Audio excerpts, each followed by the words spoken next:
Alafia.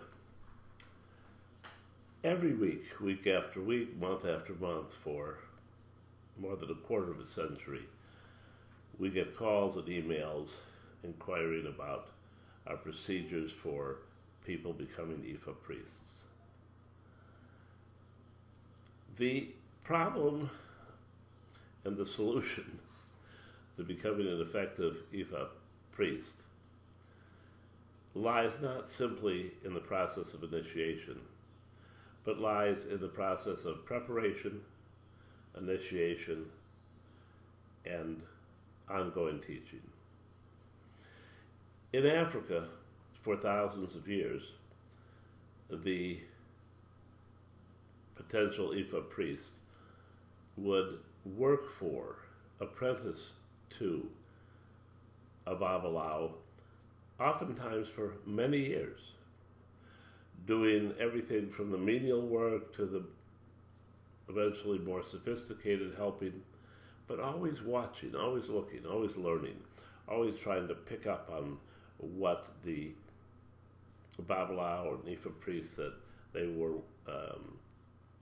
working with had acquired in the way of wisdom and knowledge. And at some point, both the apprentice and the Babalawo would decide that the person was ready to become an Ifa priest. And indeed, for the most part, they were. But in the West, the problem was that people come for a few days or a week and poof, they're Ifa priests. Well, they are Ifa priests. They've been initiated, but they don't know anything. Or they know so little as it be like similar to giving a child a Ferrari automobile. Not only not knowing how to drive, but with no knowledge of how to drive a high-performance car, which is the equivalent of a high-performance divination. We spent a lot of years figuring this out at the foundation. I mean, how could we compensate? How could we, prepare people? How could we initiate them in the correct way? And then how could we continue to give them the knowledge and the understanding and the wisdom necessary? And our solution became a three-pronged approach. To those people that the foundation initiates, there is a preparatory course or information, a series of lessons, as it were, in videos available on the computer that will give them the basic understanding of a whole bunch of the mechanics before they ever come for initiation. Once they have this information integrated into their matrix, then they come, and our initiation is a classic African initiation, far different from Santeria Lakumi. Having been initiated in both, I do know the differences.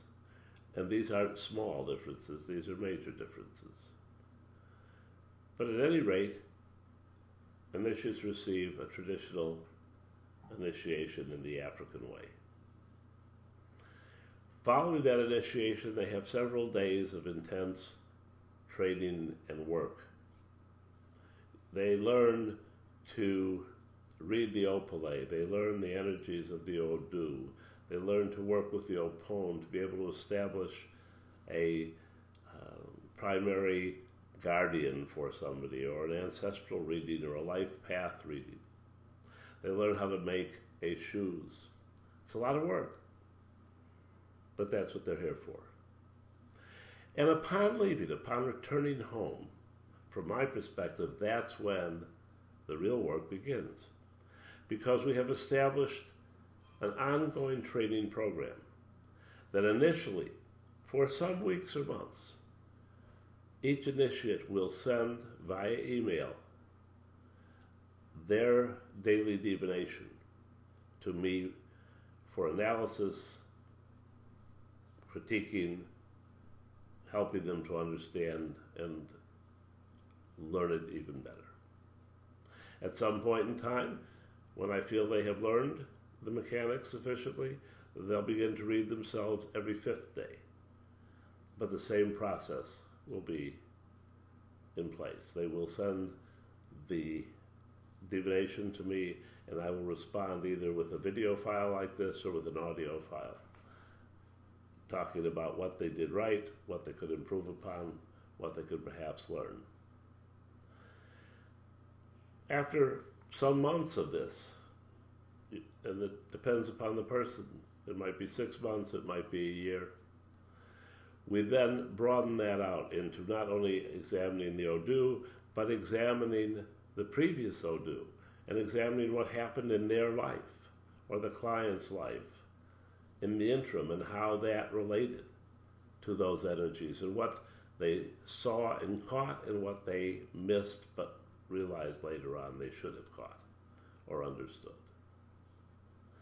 And then finally, after they are prepared in this total way, then they have the option of joining our advanced divination class, which becomes an ongoing course in much more sophisticated ways of turning divination from a mechanical process into an art form.